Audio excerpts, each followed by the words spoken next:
heaven, we come this morning just thanking you for all that you have done, thanking you, Father, for this great Easter morning and remembrance of your risen, of your rising. So, Father, we ask that you go with us today and allow us to be able to celebrate you and serve you as you are. Bless each and every person that enters into your house today. Bless each and every young person that has the opportunity just to come out and serve you, Father, and represent you this Easter morning. Thank you for lifting blood. In the name of Jesus that we pray. Amen. Good morning. Good morning. And welcome to the Rowlett Friendship Baptist Church, for real. This morning we have our very own Deacon Robinson sitting in for our working so hard Reverend Smith. Mm-hmm. So, but it don't matter. We both of them named Antoine. So, I guess I never thought. Yeah. You little bit smaller than he is. That's all right. One Antoine to another. Just Antoine. a little bit. Yeah. Good morning, brother. Good morning. You all right this morning? Yes, sir. I'm doing pretty good. Good. Well, I'm getting there. Yeah. Don't let me get on here and start lying. The devil was with me early today, but I got a feeling y'all gonna work that out for me. Well, I want to say to you, Happy Easter. Happy Easter. Happy Easter. And just in case you didn't know, he is risen. He has. Yeah. He has. Thank the Lord for that. Thank him for that. Morning, Pastor. Morning, Edison. You all right this morning? I'm like Robinson. It's gonna get there. Yeah. It's gonna get there. You Yeah. just gotta clear our minds. See, most people for Easter morning, they get up and all they really got to worry about is putting on their Sunday best. But when you're working as Christian, it ain't quite as simple as that, is it? No, everything is gonna, like I said, we just have to get past ourselves this morning. Yeah. I'm not speaking for Robinson. I had to get but I'm past in agreement. myself this morning. So just You can add me to that group. being on a podcast helps with that. So we all. Yeah. It does. Is it me or it just seems like this morning was just trying?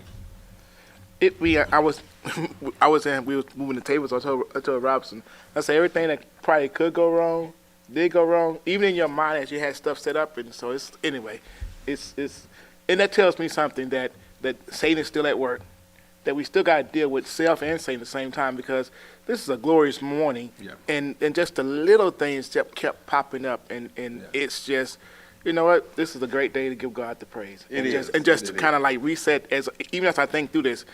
And I say this way, most of the stuff was taxing was stupid. Just little stupid stuff. And anyway, that's just a little testimony that God's able. So Yeah. No, that's Well, good. That's well, I agree with you. I'm not going to miss you either this morning, Pastor. Happy Easter. happy. Happy Easter, through all the trials of getting the sermon together and getting a Easter morning program together on fresh into a reopening of the country. It's just, I didn't have to do all that this morning, but it was still trying for me. Yeah. I don't know. It's just, I guess the only real explanation, Pastor, is the devil got up before I did. He got up and he had a plan. So it just seemed like everything was going to be off today. But we refuse it. We're not going to claim that. That's a good teaching point, because really, I hopped up and I was ready to just get to it. Right. And I didn't even take time. And this is just full disclosure. Shades down. In my mind, I hopped up. Joyce hopped up and we got busy. I didn't take the time I usually say, hey, Lord, thank you. I just rushed into the day. And so that tells us that you said something. Satan's he's already preparing. We got to be prepared. We got to make sure that we are into the day, ready to go and there. And so That's the key, because I beat myself up. Amorous to tell you, I'm always feeling like I am not prepared enough. Yeah. No matter how much, because in my preparation, I always feel I got to prepare for other folk. Yeah. And then that just and I still, even though I know it, it never just quite lines up. Yeah. Well, let's do something this morning. Since we had such a trying start this morning, let's try to help our viewers out a little bit All right. this morning. Take it from us that we already up and we're moving. Do not forget to take a moment this morning. Thank God for what He's done. Know that He's risen, and do a little bit of preparation, because just based on the three of us this morning, the devil is already busy.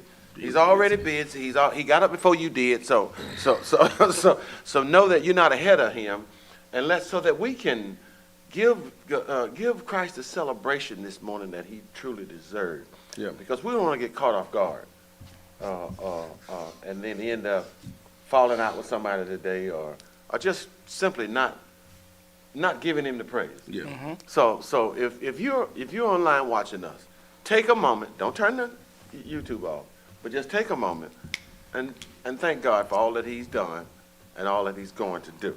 Now we're gonna get into this morning's show. Of course, last week we was talking about, are you a church worker or are you a church watcher? Well, we didn't change much this week. This week we're still looking at it from a personal standpoint, and our topic this morning is, what is your yield for God? All right. Now, some of us going to say, yield. Well, don't that mean when you're getting on the highway, you're supposed to yield to the right of way? No, not that one. Well, some of us grew up in a family of farmers. We said, well, ain't your yield what you gather in the fall? Yeah. Yeah, that's the one we're talking about today. Yeah. The outcome Yeah. of what you're doing. What do you produce? What do you produce for God? What is it that you're doing that God can use for his kingdom? So, Rob, I'm going to start with you. Oh, man. I started with you. You took Reverend Smith's chair this morning. Look, let me tell you something. He was in a little bit better mood than I was. So I'm very young. Okay. I'll tell you what I do then. Give you a second. All right. First thing I'm going to do is give the Google or the Webster All right. definition of what yield is. Ease me in. So that we can all be on the same page. All right. It says, what does yield really mean? It said to give way to pressure or influence, submit, or urging persecution, or in, what is that, treaties? I read the second one. To give up and cease resistance. To give up and cease resistance. So that gives that question a little bit more diameter. Or what have you done or not done? Well, I start off because, and again, it's almost amazing. This takes a different point this morning. This whole year, it takes a different point because even just dealing with today, we got to yield that. Okay, what am I doing today for the Lord? What am I going to produce? Am I so caught up in that everything has to go my way and forget that it's about Him? Yeah. That he can take our smallest things and make it a big thing, And I don't know why I'm thinking about this. The idea of my youngest granddaughter understanding what every time she sees a T, she says that's a cross. And just to influence her, talking to her about the cross, that sounds like so small of a thing that we tell her that this is a cross, and Jesus died on the cross. And every time this is a couple years ago, every time she would see that, she see a plus sign. No, that's a cross. That's a cross. She sees a T. That's a cross. That's a cross, right? Everything to her was a cross. Think about that. What that means to her, that she recognizes Jesus Christ and everything. Yeah. That doesn't sound like much, but she recognizes every time she sees a T, she recognizes Jesus Christ. Just think if that's in her head at she was probably 2 years old, 2 to go on 3. Now that she recognizes Christ in everything that she does, and so that to me, and it's something small. So we're talking about what we yield. Every time we encounter people, every time our presence is there, are we yielding for God? Or are we yielding for ourselves? Every time we go somewhere, every time we do something, are we yielding for God? Or are we yielding for ourselves? And a lot of times, this is full disclosure for me this morning. Every time that I'm not yielding God, and He gets the glory, it's all about me. Yeah. If it's about me, then I'm going to be super hypercritical of everything I do. If I'm super hypercritical of everything I do, I'm yielding more selfish stuff than I am God stuff. Yeah. I didn't write it down, but I had the hardest time when I was putting this together, staying away from Matthew 24:7. I had the hardest time staying away from that. So it just kept coming back to me. When it says that we're going to be crying. I done all of this stuff for you, I've cast out demons in your name. I went to church every Sunday. I sung in the choir. I was an usher. I preached for 40 years. And Jesus is still going to say, I never knew you. I never knew you. You worker of iniquity. Yeah, because of your intent. Because of our intent. Make this what it's supposed to be. Because of our intent. Why are we doing it? Are we doing it for self-gratification, or are we doing it for God? What do you think, D? You know, I'm going to answer you, but I'm going to go back to something Pastor said right quick. When you said about your granddaughter with the cross and the teeth, that's a point I make all the time to say that when kids are small, just what we teach them are everything. You could teach a kid the alphabets backwards, and if that's all that you teach them, that's what they'll know. That's what they know, yeah. So then when you think about that cross, the T being reference to the cross, you know, I think the scary part for me is at some point that that's going to get distorted. Yeah. Yeah. And then you have to ask yourself, what takes place during that time that, there's such a separation, and then they start to just get further away. You know what I mean? Yeah. Like, I just always pin that because it's a whole other topic, but we were talking one day on another show about just the debate was teaching racism or not, the kids a little bit. Yeah. And I just thought that was that statement when you said that. It's amazing when you see it and you get to smile. Then after a while, it disappears and it conforms to the world, and then it changes it. And so, now you're looking at, where we are today and you start talking about, am I yielding, to Christ, or what does it look like? Man, sometimes it really just depends on the day. Oh, yeah. That's the truth of it. Because some days I can be on a 20, putting in super work and feeling so great. I got my right song on. I'm doing like Pastor. I'm singing to the top of my lungs where nobody can hear me.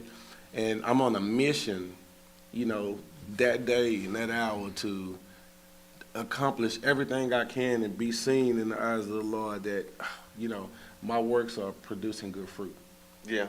And then, man, there are times that it's not at the forefront of my mind. Yeah. It's always there, but how many times have you went to bed at night and you're like, man, I didn't get it in today. Yeah. Or today, man, you got to pray tonight because you need some serious, forgiveness, so it's, and you saw all the time, it's like, man, I knew there, and there. It's like, yeah. Yeah. And it just you know gets what's away scary from about that, though, is it seems to be that I say more often that I didn't get it in than the days that I'm satisfied, okay, I got something accomplished today for God, and it wasn't for me. Yeah. It just seems like, when I just sit down and just be real to myself, because if we never stop lying to ourselves, True. We'll get a lot further. And then, I look back, when I start to count the days, I don't recommend that. Mm-hmm. I don't recommend trying to keep up with your good days versus your bad days. No, but as both of you guys said, the difference now is that when you wasn't trying to yield to Christ at all, you didn't recognize that you what? No, I'm trying to say. Yeah. So now the good thing about, because what we are, Paul says, I know I messed up. I mean, I know. Look, I fall constantly, but I recognize that now that I can actually get on the right track. Man, when even though I was raised in church, when that 5-year period I was in the military, man, you couldn't. Yeah. I was looking to do bad, and it was not even my conscience. So every time you hear me say, man, you should. I'm gonna do it anyway. But now that I'm doing, I recognize those days that are now, man. Lord, I know I missed it. I know I didn't. I mean, sometimes halfway through the day, Rob, it's like, yeah. Lord, can we just have a dual start over at noon? Lord, forgive me for these previous 4 hours, but Lord, help me start over now at 12:01. Just be Right. Okay. Like Sister Smith said, and God, that's so true. That sometimes we want to do the bad. Yeah. Sometimes it's just, we just wake up and it's that day and you be like, okay, I can get away with it today. I can get away. I could really, I could do it today. I could do it today.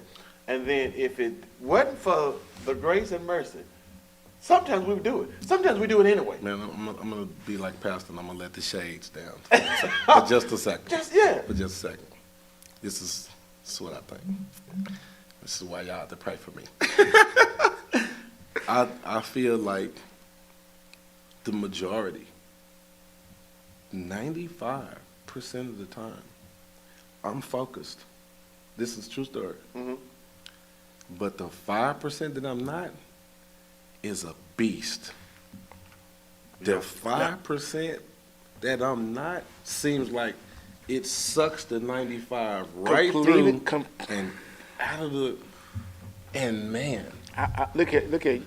I'm happy you at 5%. I think you're doing well. I think look at your 5%. Look at That 5% is a monster. I wish I had that 5. Well, Sister Sis, in her second part says, this week I had to fight hard not to go back to Mimi. And actually, I must admit, I really miss some of who she was. No, that's heavy. Because every now and then it'll come out, and I say this, and especially at work. As I said, and a few people have lately in a new job. A lot of people I'm contacting that I didn't know previously. They'll say, "Man, you came off. I mean, I didn't know." You don't get to this level and not be able to say, "No, stop talking, stop nicking him around. This is what we're going to do. We're going to do A, B, C, and D." And somebody clicked and says, well, I said, no, you're going to do A, B, and C in that order, and that's it. And so they were like, man, not that every now and then, I need to put that out there so people understand that. Yeah.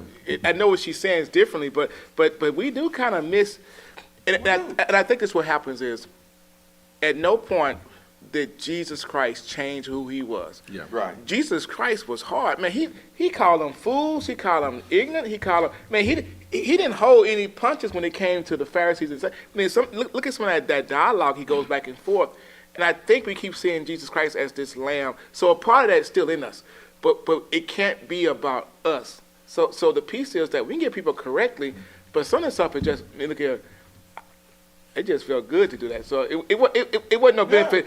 Sometimes it feels good. Like I said, I wasn't yielding to God then. Yeah. I was yielding to Alton. Yeah. Sometimes you just close the blind. And just go in. So I think this needs to be said. I think this needs to be said. We oftentimes think that it's the things that we say that really throws other people off track. And that's true in some cases. But I think the things that we do cause more damage. Yeah. Oh, yeah. Absolutely. Yeah, man. because a lot of stuff that we do go unseen. Man, if at least we think they do. Well, God, But you're talking about from a standpoint of relationship with Christ. Yes. Oh, okay. Yeah. Right. Yeah. So, but we have done some stuff. We have done some stuff, and I don't talk about in our old life. Yeah. In this current life, we have done some stuff. Look too long. Yeah. Stayed too long. Yeah. Man, what you talking about? Spoke too long. Yeah. So Look those. at what? Look, that's a whole nother time for a whole nother day. We trying to yield for God, but it's that idea.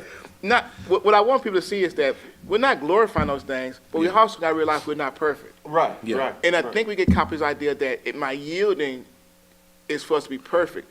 If that was the case, then today's celebration is non void. Right. Because Right. he came because we weren't perfect. He came because we kept missing the mark. He came because we needed the gap to be filled in that we could never fill in. Sure. And we walk around here like we filling the gap ourselves. Like we're perfect. No, none of us is perfect. Yeah. And I think when we do that, I think that's when the biggest yield happens. I think we are very vulnerable to our own weaknesses, and other people can see that says that God can accept you in any condition. He can accept a crackhead, a prostitute, a drug dealer, man, all that stuff. Man, because why? Why I said because He's done it. Yeah. And we think Over and over again. we keep walking in church like we gotta be perfect. Well, you gotta be this person walking in. No, you don't. Because if that's the case, why are you here? Yeah. Right. And so, But that comes from also and I don't get this, but that comes from the view of Christians. Like, folk make you think you have to be perfect, not God. Exactly. God never gives you the impression that He expects you to be perfect. Matter of fact, they made it plain and simple that you can't do it. So, but it's Christians though that make other folk who, walk between the doors feel uncomfortable, knowing doggone well that they are not perfect themselves. Yeah. I mean, you got people that, and I'm telling you, we've all been there. Sit out and you look at people when they come in, and you head to toe, you check it out. You trying to see if they fit in, if they up to par. If they come as you are is completely out the back of your head. You'll have meetings to try to figure out, what this should look like, what that should look like, and you get away from God's plan. Like we take God's plan and then we start just putting little bits out of it that we like, and then building it around our little. Okay, but we're gonna add this in right here. He did good, but he missed this. They need to throw on this type of shoe right here. They need to we start mixing our own little seasoning in it. When if we could somehow keep it as simple as He does. And that was the biggest battle between him and the Pharisees, because Pharisees was holding people to a higher standard that they couldn't do. They had all this malice and hate in their heart, but yet and still they was telling people to do just the opposite of what they were doing. So you're right. It's us, and again, people hate church, not hate God. Yeah. And I think that that's good. I think that translation to I can't trust a God who will allow you to do that. So it's based upon what the church has said. Man, you look at the history of the church. The church people killed people, enslaved people. You realize the church says that if you don't accept, and this is them trying to spread the gospel. If you don't accept Christ, we're gonna kill you. That was the early church mission, was going out there. And if you don't accept Christ, that means you're not worthy of Him. So we're gonna bond you. We're gonna make you bond servants and all. That's just and then stupid. Who gets to decide that you're worthy? Because you know what I mean? Because up a whole new can. if we really like you said something, I can't accept it because I've heard that before. If it was really a God, why would He let this? Why would He? Can you imagine what would happen if God really just let out His wrath on everything that was wrong? Boy, not so much let out His wrath. He just took His hand away, man, and let us loose on our own. Like the purge. We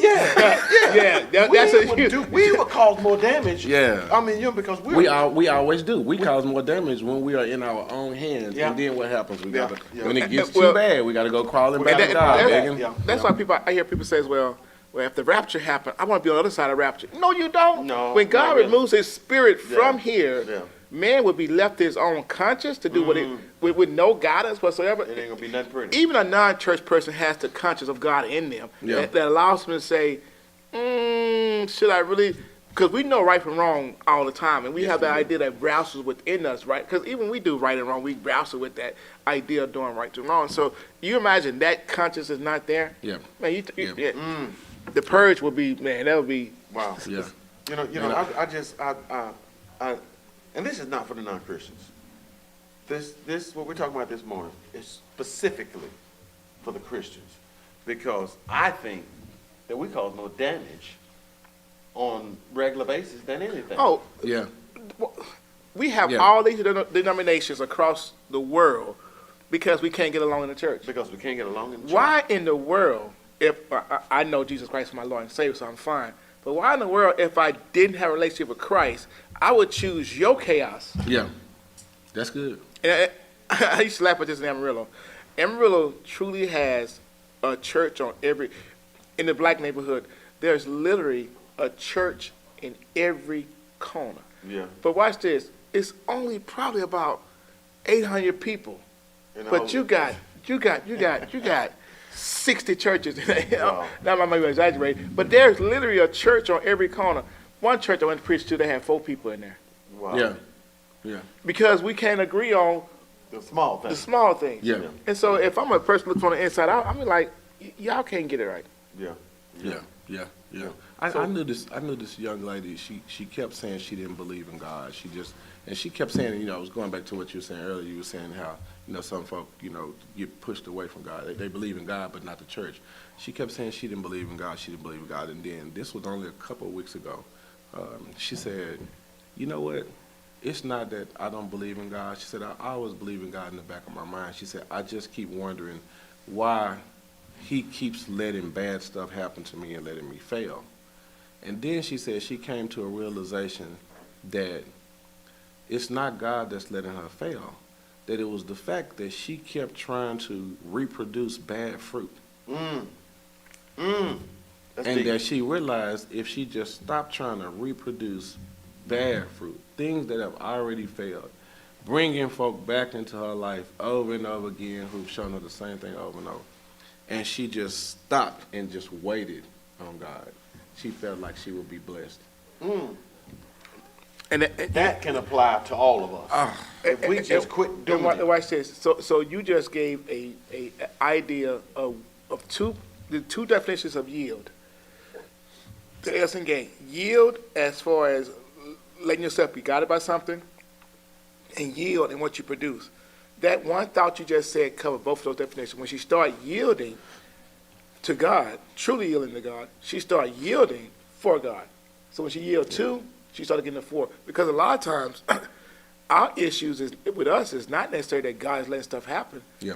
It's us praying for stuff or making stuff happen that God never intended for, making decisions and all that stuff based upon our own desires. So, man, That's being straight out of line. If you're not in alignment with God, you can't expect God's blessings to hit you in the face. If God's blessing is running, flowing here, and you way over here, you're going to miss them. It's not that God is not giving them. It's not that God is not protecting. It's not that God is not defending. You're just not in line with God. Yeah. and that falls on, again, this is so real today, is that because we get so caught into our desires, our expectations, because a lot of times our expectation is based upon our own desires. And so we put our own expectations on God instead of putting them on ourselves instead of God. Well, I expect to have $1 million. I expect to have the best of best. I expect all those things. Your expectation doesn't mean anything. Right. Yeah. Not only do your expectations not mean anything, but you're looking for $1 million, and you done squandered away the 50 you had. And you expect God to give you $1 million. Why would he do that? If you can't, the Bible clearly says if you can't handle the small stuff. Well, you know what, how we rationalize that in our mind. Well, you didn't really just give me enough the first time for me I had to take care of this, and this. Had you gave me more, I would have been able to take care of everything, and then I would have all this left to do right with. Yeah, I get that. But That's how we rationalize But it. that's Right, yeah, we rationalize it, but had you not took that, trying to pinch off of everything with a 50, Yeah. you gotta stay within in the boundaries of a 50. Man, Yeah, I'm not doing what I'm supposed to do at this job and do the things, but I'm asking Right. God for the next job. Yeah, Right. yeah. But hold on. And then we bargaining with him at the same time. Look, but you ain't tired, you ain't did right, you did nothing. But Lord, if you give me the more money, Watch me. watch me, I'm gonna tie. And then you get the next job. Well, I can't tie because you were making it at $5, now I gave you $10, and you still ain't making it. So, But I gave a little more. Just And you can't and you can't see that you not God's not the problem, you are. Yeah. Well, we gotta take a break. And we're gonna be right back in 2. So stay tuned. And know that he is risen. all right.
show what's your year for God? All right, since we got all these questions, we may as well ask one. We may as well ask one. Okay, how? Well, no, I'm not gonna ask that one. I'm gonna ask this. I'm gonna ask this other one. Your year. Okay, that's what we're talking about. All right. What is your year? All right. What you are producing. Okay, first of all, let's just make it clear that there is a year. We do produce a year. We are producing something. But the question is what you are producing, whether it's good or bad, is it something that God can use? Can God use your year? Now, Pastor, I can look at you and I can say, well, yeah, surely God is using your year. I mean, you planted a church. You're trying to, expand all of this stuff. You are doing, it looks, from the outside, it looks like you're doing everything that you can for the uplifting of God. But only you know those short, that 5%. Rob is 5%. 5%. I mean, because I'm a little north of his 5%. yeah, a lot more. But because we think that, and I use you as an example because, one would say that yes, this is the way that it should be done. Okay, but now I hope I say this right. That 5%. When people are watching and you don't think they're watching, or when you're at work and they make you lose it, or we understand that you're not even supposed to be perfect. We get that, because because we're out up front all the time. We're seen all the time. We understand that people are watching, but there's also times when that 5% kick in, like Sister Smith said, it's sometimes even you. You wake up in the morning and you're just in a different place. Yeah. And I don't want to just like this count on you because I have the same issue. No, what you're saying is saying that, we can't be on guard all the time, and people are always going to perceive something differently, and that's why we also kept me the idea that I can walk down the hallway, stop in the hallway, and talk to a female, and she can be asking a question about, hey, you know what, my check was this and this. Can you give me okay, I need you to go do this, and this. And so I can pass by and says, man.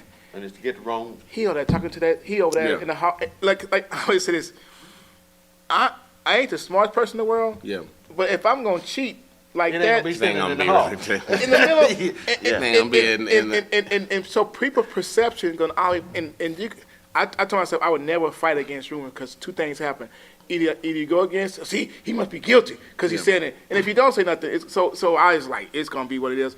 But there's a piece of me that I know that, you know what, I always tell people that, I say, man, you can evangelize in the grocery store.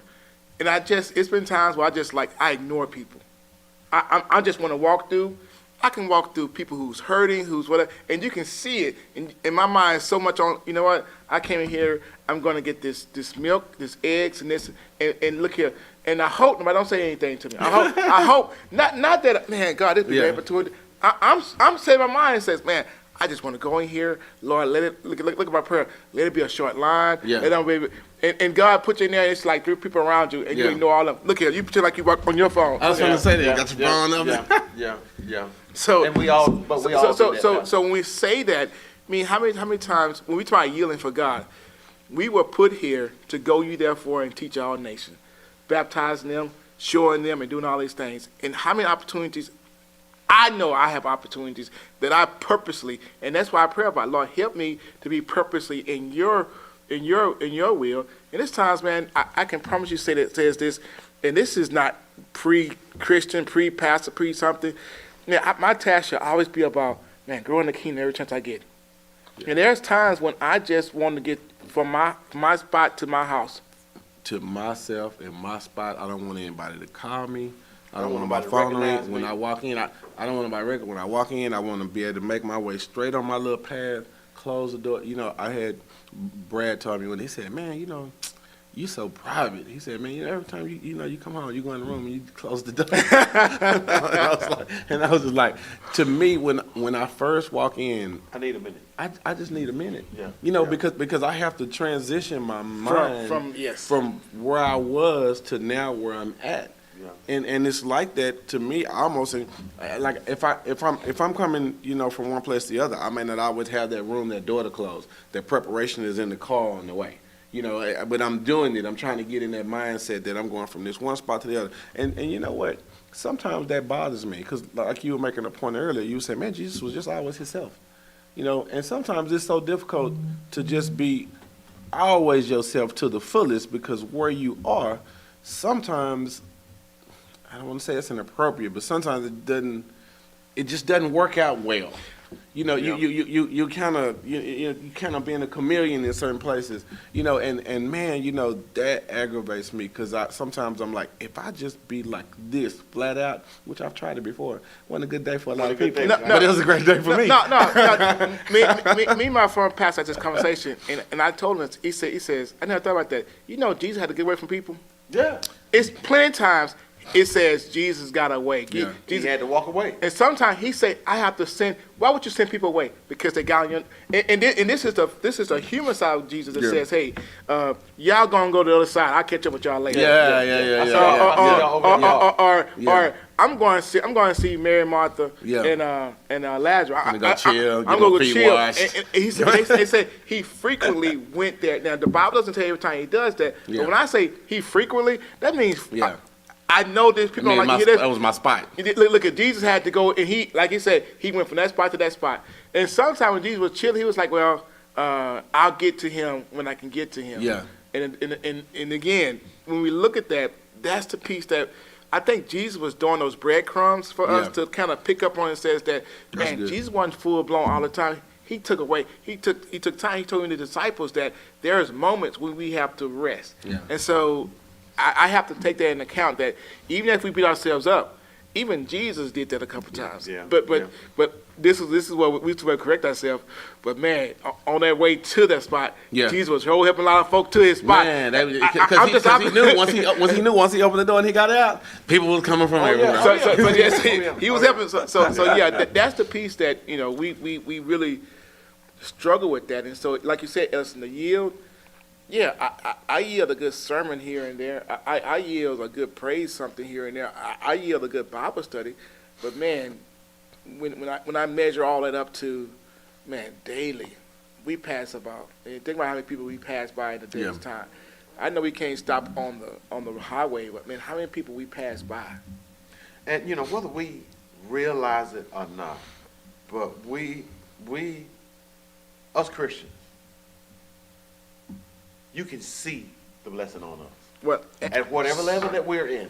Yeah, I see Sister Jones. I'm Sister Jones. Okay, you guys, can I give me a deep question? Right, it's a deep question, but I wanted to get this out first. And other people can see that. Like you were saying, some days, or you were saying, I just want to get in and get out. I think the reason that we say that is because we know spiritually that in here, God's got work for us to do. We just don't want to do it right now. I just don't want to do it right now. But other people can see that on us, and that's why they gather around us. That's why it's so many different times that you find yourself with people right there that looking like they got issues that y'all need to talk about. Because God sends them to us. Yeah. And sometimes we look up and walk on by them, But I was reading in my Tony Evans study Bible, and it said, I wrote this down. I wanted to say this here. It may roll into Sister Jones. It said, God does not bless me to kick back and chill, and keep it all to myself. Exactly.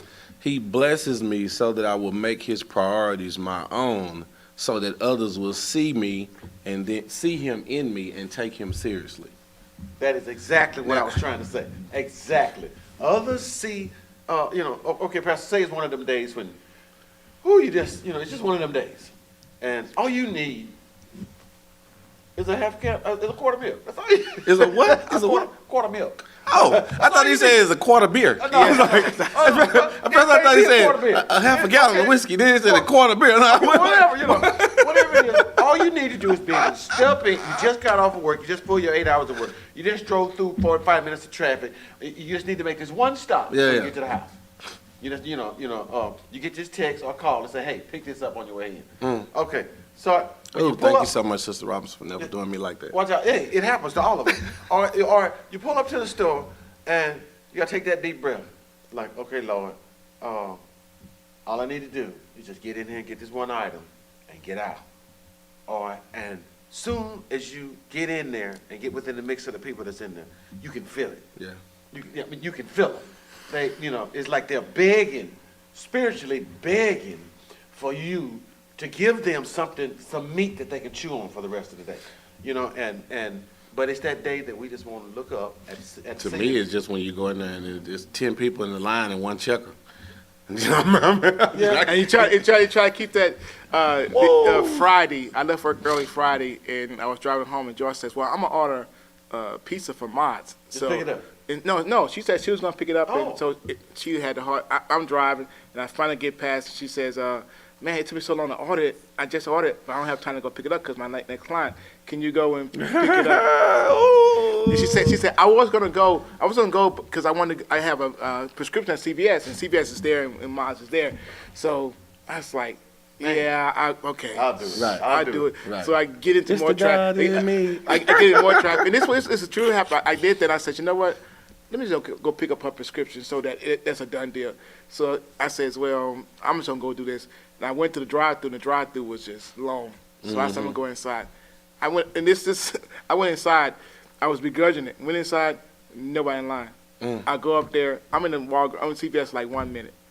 I was begrudging it, but that happened. Then by the time I got there, we got the pizza's ready to go pick it. It literally only took me an additional 5 minutes of my time. Yeah. But when she was doing, I was hot as fish grease because I was like, I'm almost home. I can get home, get to my spot, chill, because she got something I can So you chill. got a little time. So I got time. I got time to chill. But what I'm trying to say is that but normally I was just like, nah, I ain't doing it. I'm just but that's God has stuff in store for us, and so it be those days that it happens, but that's a lot of us just being about us. And that's the battle. The battle is not, and that's what comes to the next question you're going to ask. The battle is not with anything else. The battle is in with us. Yeah. What do we find ourselves fitting in? Because we feel like we deserve, but we have to take care of self. Yeah. And that's the battleground, that we got to schedule that time for ourselves. It says that this is what happens. But this is what I learned is that when you start scheduling your own time, man, I started feeling good. Yeah. You man. You mean I cannot do nothing on a Monday? Yeah. I ain't gotta do nothing on a Monday. I can just chill. And Never had a Monday like this. I mean, for the time you get home from work, I can make this whole day, Monday afternoon, all my day. Yeah. Now you want every Monday like that. Yeah. And some pop up, you like, you realize it's a Monday? Yeah. And so we get those little moods. Yeah. Okay. All right. Y'all got all that out. We got to talk about Sister Jones' question. We got to. How do you prioritize work, family, life, and God's word? Well, I think first you put God's word first. Correct. You put God's word first, and work, family, and life will fall into place. Now that's just my opinion. My opinion, all that is God's word. I agree, because it's his triangle. It's his trifecta. Yeah. And the one of the biggest things is, which is the hardest thing to do. It's clear, when you start talking about, God really just gives us all the answers all the time. We just kind of, either we ignore them or we know them, and then we kind of put them to the side, and then we always have the same question. But really, in order to really see everything work the way that it's supposed to, you have to follow what God is saying first. This is his world. He says, seek ye first the kingdom of heaven. And then after that. But the thing is, we try to seek heaven second or third. Or fourth. Yeah. You know what I mean? And then we try to figure out why it doesn't line up. Well, because we out of sequence. Like I put it to you like this. I would have to ask the person this question. Before I could answer that question, my question would be, have you first done it God's way? At least tried it. I mean, yeah, that's what I'm saying. Have you put 100% effort in doing it God's way first and see if everything lines up? Because if you don't challenge, I feel like it's okay to challenge God in His Word. This is what you said you was gonna do, and if I'm supposed to do this, and okay, I'm gonna challenge you on your word. I've been putting you first, and I didn't say there's a time limit on it, but I'm staying steadfast, I'm staying faithful, and then I want to hear somebody ask me that question after that. Because it's so because otherwise, and I know Sister Jones, this sounds bad, but just from a Christian perspective, it's gonna always be the same answer. You know what I mean? Yeah. It's gonna always be the same answer that says, "Hey." Now I wanna throw this on there because I think up to this point we all missed it, even including Sister Jones. Okay. When you made this list, look where you put God's word. Yeah, that's good. I'm not being nitpicky or anything. Hey, Sister Jones, he said that. I didn't know. I know. But I mean, I'm just saying. But that's a good example. It's a perfect example. Yeah, that's because we often do that. Yeah. We'll make a list. And did you make that list according to really how you feel on the inside without knowing it? And if you did, I know I got to do work first for it and then Yeah, and then yeah, if I do I know I that, gotta then take I care can of my take work. care I of know my if I- family. And then if I do that, then I got time for God. then I got time for God. You know? And you said it, Robinson. The times when I have challenged God with His word, the answer is always the same thing. It says, Yeah. well, if God, you said if I do ... Yeah. But He also challenged me. When I told you to do ... you did A, then you did E, then you did C, then you did B, and you wonder why. And you go back and look at it and says, yeah, God, if I had just did A, B, C, D, it would Yeah. have worked out. And that's how God wants us to do it. Says that, man, watch this. If I treat my wife like God tells me to treat my wife, Yeah. it's positive there. Yeah. If I treat my children the way they should do, I don't have to worry about the end. God, this is what I said. I have people worrying about their kids as they get older. I really put my kids in God's hand and says, Yeah. and I challenge them and says that, man, have you put God in this situation? Have you done Yeah. this? And you know what? You said. Something happened with Michelle and Quentin, and they said, well, we're gonna put it. And this is me banging my head against the wall. Out of their mouth it says, well, I'm putting God in this. God's gonna figure this thing out. That. Yeah. But I was like, man, and I heard Michelle say that. Then I heard her say something about God. She started doing that, and that tells me that God is faithful in His word, and Yeah. we put it in them. Now Michelle is my daughter-in-law, so I ain't have enough time to put out her life, but just those little nuggets that they say, it doesn't always line up like we want to line, Yeah. because we want our kids to be more productive than we were, this and this. But when they start to see the light of God in them, man, that's a powerful thing. Regardless of what they, because we see have it. expectations of our own kids, and we want them to be here. But let God do all that stuff. See, that's why I say that Okay, when we Sister gotta Jones address- is we saying gotta that. address this. We do. Because go ahead, I'll let you go. Okay. I'll let you, I want to throw All the right, well, old. Sister Jones' response to what we said was, the list is according to the highest conflict. And I'm gonna say the Wow. conflict is gonna always exist until you Always. put God in the middle of the conflict. Yes. Like if you have a lot of times we try to do this ourselves and then we look for the benefit, but that's not what God is asking. God is asking us. God is saying, man, look, if you put me first, you don't have to worry about the rest of it. It'll just come together. It will come and so we together. don't see these things like you say. We look at our kids and dang, they haven't it hadn't happened. It kind of lined up like we wanted to because we not 100% lined up. So they're not 100% lined up. And so therefore, what I'm trying to say, Sister Jones, is there's gonna always be a glitch. There's gonna always be a little something in there that's not right because we are not lined up. It's like you can wear your shirt. If I put this button here, I can wear it. It's gonna look off, but I can still wear it. You know, but it's not lined up properly to give me that look that I want. And so if you're asking that question now, saying, hey, how do I get this to work out? Well, the answer to that is, you got to try him in a way that he is saying, try me. He is saying, try me in a way that many of us can't do. I'm not sitting up here saying, oh, I do it, and so that's why I'm lined up. No, I'm saying my buttons be off because I'm not all the way lined up all the time. And so therefore, I experience those conflicts. I experience those issues, those days where it's just like, and look, and don't get me wrong, I'm not saying when you just run in and try to be holier than thou, you're not going to have any issues and problems. I'm not saying that. But what I'm saying is, if the goal is to do things God way, then the first thing is to line up in the way that he's asked. With and then God. the second thing is to know that your benefit is on the other side. Yeah. I have to ask this question, though. I have to ask this question because she said the list is according to the highest conflict. Is it the highest conflict? Is family? Is I the think work highest? she had first. Huh? Work she had first. She had Yeah, first. she got work. It was work. Just look at the screen. Work, family. Work was first. Work, family, then life, and then God. Is that the? Okay, that is the highest conflict in order of the conflict. All right, but where is God in order of the conflict? Well, You know, if I take it like she's saying God's work comes easy. If I look at it priority, work is hard because the demand at work is harder than, and so that's why so put God in work. you got to even do it at that level. The conflict may still raise there, but God is faithful that He works that thing out. Yeah. That conflict now is not your battle. Right, Yeah. right. Because that's the argument says, well, God, and me and Robert have this conversation before. You challenge God, you said if I put you first, if I do Yeah. these things, Lord, you said you would do those things. And people are scared to do that. God says, taste and see. Yeah.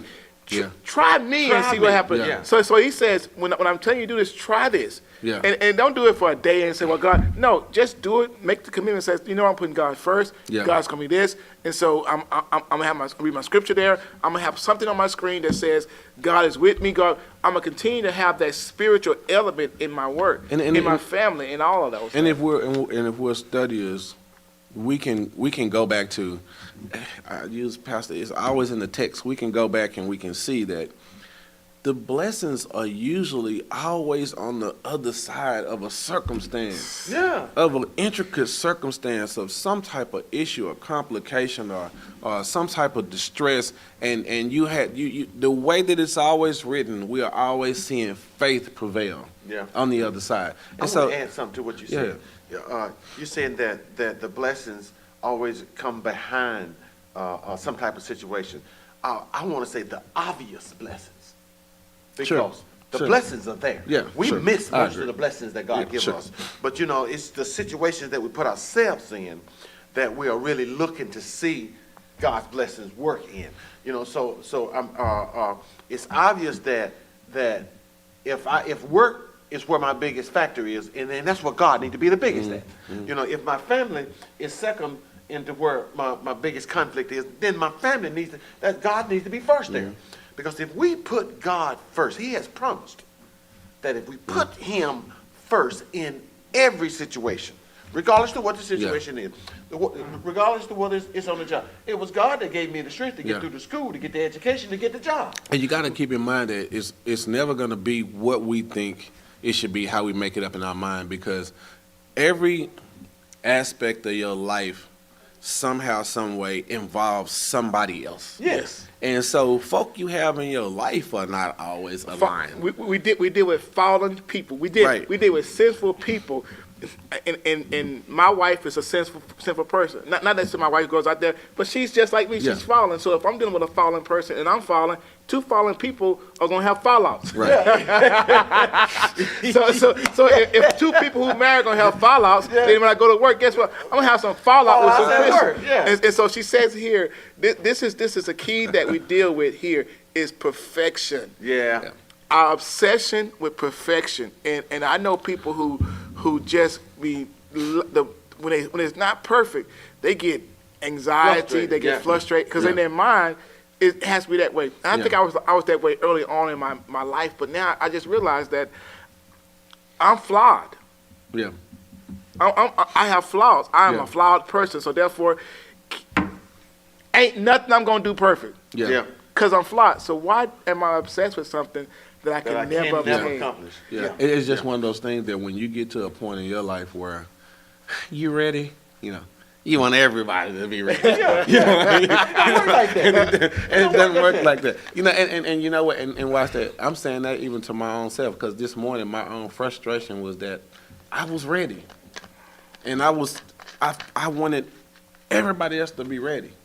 And you know what? It's like, and that's why I'm telling Sister Jones, no matter, all of the things that we think and we say and we want, we always have to keep in mind that we're just a branch on this big old tree. You know what I mean?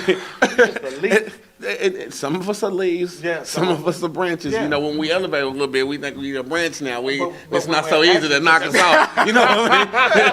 I used to be a leaf, but now, that's good. But you look at that and you be like, man, I need some other branches around me. I got too many leaves. But you have to, when I realized even today, just saying this, that's just even a confirmation to myself that, hey, man, you have to stop and you have to check yourself and start over and say, hey, quit looking for everybody to be where you at in a particular situation. Because guess what? It's some situations that I'm not where somebody else want me to be. What? No, you just said it. I mean, I'm telling you, and you said it. Sunday mornings, my whole family know. When I'm ready, everybody should be ready. This morning, I even told George, I said, we might not have to drive tomorrow because I need to leave at a certain time. Oh, I did say that. I wasn't ready. That's how it always works out for me. I wasn't ready. Stop saying that. I was Every like, time I go, and she reminded me, she said, oh, we're going to leave at this time. And it happens to me every time. And she saw me running around because stuff got mixed up. And she was like, oh, okay. Well, I want to comment on what he said. He said, sometimes we say we used to be a leaf, but we now branching. I need some more branches around because I got too many leaves around me. Chances are, if you are surrounded by leaves, you're a leaf. If you are surrounded by leaves, take a good look at yourself. Take a good look, because you just may be a bigger leaf. Or I'm a branch that needs to do a better job of watering my leaves, taking care of my leaves, getting the nutrients to my leaves. Yeah. I'm gonna go with B. Sometimes we are bigger than we think we are. We are more important we're not as important as we think we should be. And that should challenge you. That should challenge me to say, you know what, if I feel like it's a bunch of leaves, then maybe I'm the branch that's in charge of those leaves, and how good am I mentoring those leaves? What is my yield? Yeah. you said it. What is my yield? Yeah. If I am the branch and I'm getting mad at the leaves, Yeah. it may not be the leaves the issue. Yeah. They may be looking at you like, dude, you're not producing enough for us to even yield what we're supposed to. True. Yeah. I can't produce my acorn because you're not giving me enough. Right. You're not giving me carbon dioxide. I'm gonna put that on me. I'm having a meeting without my leaves today. I'm checking out my leaves. But don't check them. Oh man. Check on them. I didn't say on. I thought I said on. I didn't say check on. You didn't say on. You said I would check. All the way back at the bottom again. That is right there. Bad branch. All right. It's been a good show. Great talk. Join us back next week. But now y'all listen to this. In 30 minutes, we're going to start our in-person and online service. And we are going across the street today. Yeah, I think Rouse will put a link out there. There's a link out there. Is it easy for me? Well, don't know yet. I got to check with my executive director. YouTube. So is they blogging on YouTube? They will be doing it on Facebook Live. But, okay, so you got to go to Facebook this morning. Y'all give me a few minutes because Han has not sent me the link yet. But look for Rowlett Christian Baptist Church on Facebook this morning. We will not be on YouTube. I mean, say that online. New Horizon Vineyard is where we're going to be. Yeah, if you can't find us on ours, go look up New Horizon Vineyard. We are visiting with them today. We're doing our Easter service with them. New Horizon Vineyard in Rowlett, Texas. In Rowlett, Texas, yeah. New Horizon Vineyard in Rowlett, Texas. That's what we'll try to put a link on YouTube to there. Yeah, we are trying to set up a YouTube link so that you can log in where you're used to logging in. But if you can't find us on our normal link, then go to New Horizon Vineyard in Rowlett Friendship, and that's what we'll be doing. Our Easter service this morning. Thank you guys for a great conversation. We'll see you back in 30 minutes. Thank you.